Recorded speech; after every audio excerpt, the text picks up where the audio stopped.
Hey, what's up? This is Chosen, and this video is going to be talking about my Tomb Lord that is built to solo Dragon 25 in order to get that endgame gear and also level up food at the same time. It is a perfect strategy for something to do when you're AFK or overnight, you're auto-farming dungeons, and in honor of the biggest dungeon event ever going on right now centered around speed artifacts in the Dragon Dungeon. Thought it would be a good opportunity to get this video out there. We'll dive into everything you need to know about the build, including the stats that you need to aim for to make it happen. So let's get into it.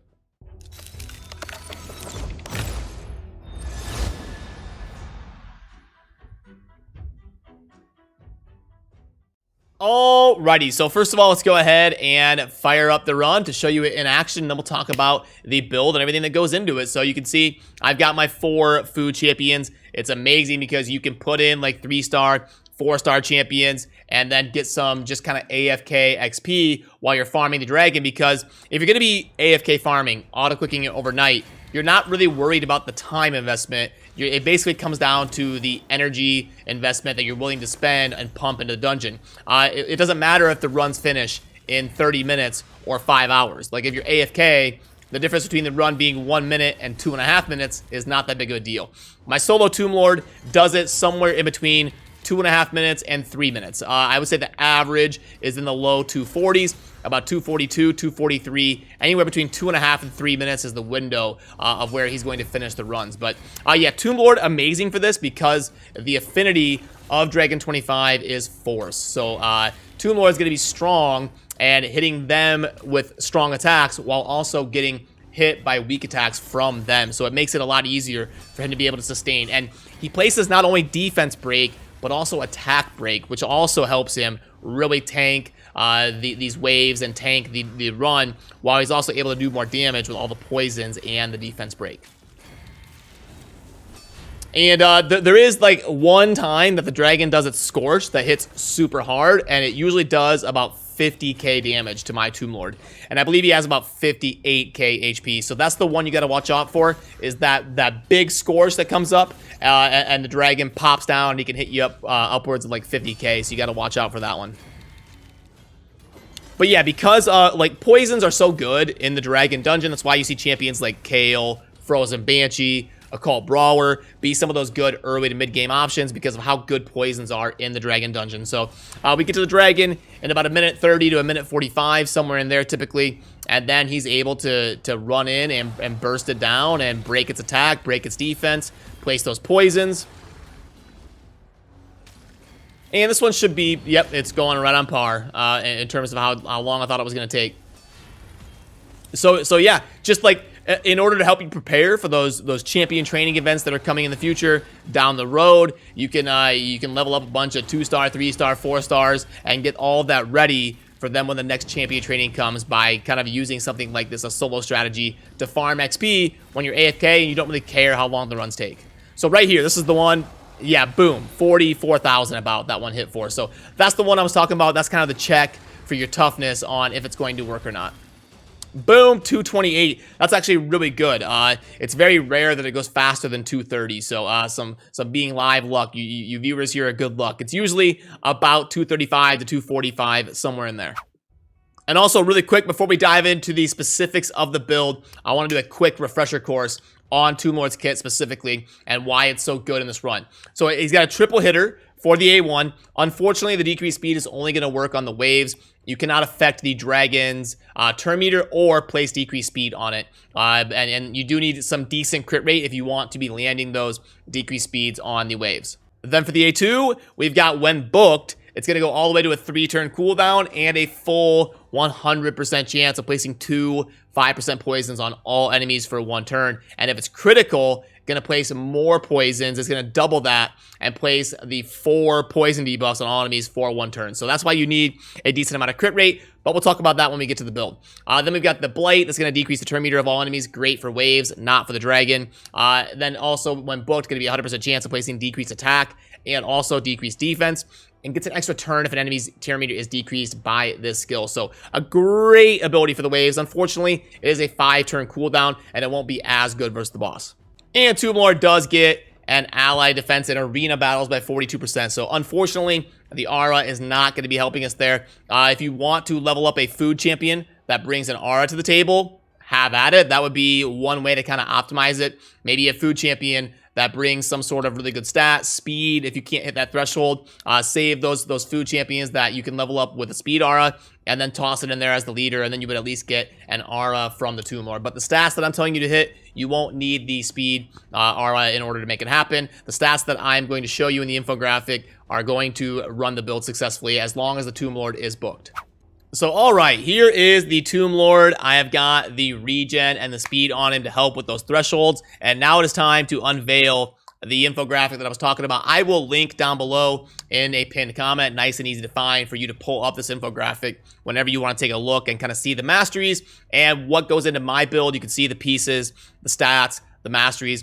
And then over towards the right, you'll see the stats goal. And one thing I really want to talk about for a little bit is the crit rate. I put 70 to 90%. Okay, ideally, you want to get to 100% crit rate because remember, you get a lot more value out of those abilities if you're critting. But the thing is, you need every single stat. HP, defense, attack, speed, crit rate, crit damage, resistance, accuracy.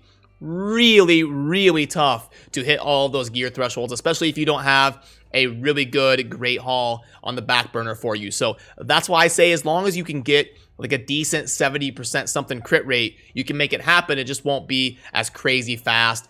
You might be at like 3.5, 4 minutes instead of like 2.5 minutes. So I want to talk about the crit rate because that's going to be a question that comes up a lot. People are going to be like, are you crazy? You definitely want 100% crit rate with this build or you're not getting that value. And yes, you do. If you can hit those stat thresholds and get 100% crit rate, more power to you. That is the way to optimally do the build, but it's very tough to pull off when you need this many different stats. So yeah, as long as you're getting around 50 something K HP, a little bit over 2.5K defense, around 2.5K attack, at least so you're hitting decently hard against those waves and able to clear them. If you're going to sacrifice on anything, I guess it would be the tack, because that's not going to determine really if you do a 100% run, but it will help you to hit a lot harder, get that dragon. The dragon's kind of a DPS race. You don't want it to be snowballing for too long, so you do need some attack on there. The speed, yeah, you want at least 225, 240. From the masteries, you're going to get a little bit extra from the one where you get bonus speed for dead allies. That's why it actually synergizes pretty well with solo strategies like this food one. When they die, you get a little bit more speed. The crit rate, the crit damage, we talked about that. And then the res and the accuracy. I want to talk about that for a little bit. And in order to do so, I'm actually going to put this away and then pull up Farbsoft's tool to talk about this.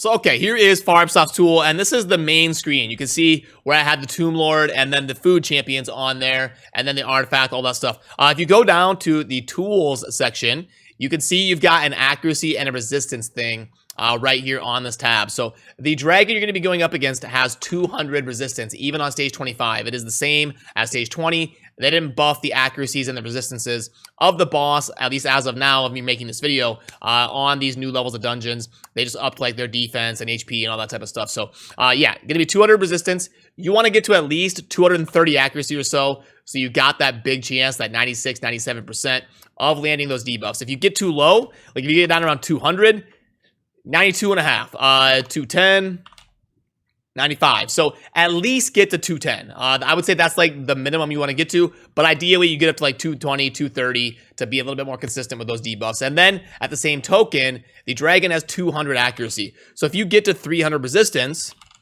boom, you're like 89% to resist those debuffs from the dragon that they're going to be trying to put on you. So just that's why you want to keep in mind when I had those stats pulled up. That's kind of the thinking of the 300 resistance and the 215, 220 accuracy, kind of hitting those different windows on your accuracy and resistance. And then if you want to be able to screenshot the masteries on this view, I'll go ahead and move myself here so you can do that. So if you want the different view where it's laid out on the full screen instead of the condensed version of the masteries, there is that for you. I'll leave it here for a couple seconds in case you want to screenshot it or anything. And then we'll go ahead and we'll pop on over to another run and kind of wrap things up here. So yeah, in conclusion, a fun build. I had a lot of fun kind of theory crafting this, and Full disclosure, this was actually like credit to my Twitch chat on one of my streams. There was a few people in there talking about trying out Tomb Lore. They had seen some people doing this in the community, and I was like, yeah, I'll give it a try. Why not? Especially in honor of the Dragon event going on right now. Let's see what we can put together for a build and make this happen. And I was able to kind of do the stats that you saw there and make the build happen. So as long as you hit those thresholds, it is tough to get to. You need pretty good gear, but you can make it happen with those stats. And then I end up going with the regen and the speed because that's what I needed to make the build happen. But you can really go regen and then anything else that's really good. You can go regen, like Immortal, regen Divine Speed, regen and crit damage if you really want to clear the waves faster. I mean, you're probably going to have to go regen and perception or regen and speed, divine speed, something like that, divine life, in order to make it happen. But it's going to be mainly centered around the regen as your main source of healing, and it is going to perform better than lifesteal. In my opinion, you'll have more success getting to that 100% win rate by using regen instead of lifesteal. But yeah, if you want to try it out with lifesteal, see if it'll work. I don't think it will. I didn't test it for this video because the regen one, right when I popped it on, it worked so well. So I would recommend going with the regen. I don't think the lifesteal's going to work near as well in terms of helping him sustain and stay topped off, because ever since the buff to regen, it does perform a lot better now. But yeah, that'll do it for this one. Had a lot of fun putting this together, and I can't wait to kind of grind some food for the upcoming champion training event while I'm grinding some of these speed pieces during the Dragon Speed event. So, as always, thank you for watching. Have a good rest of your day. Peace.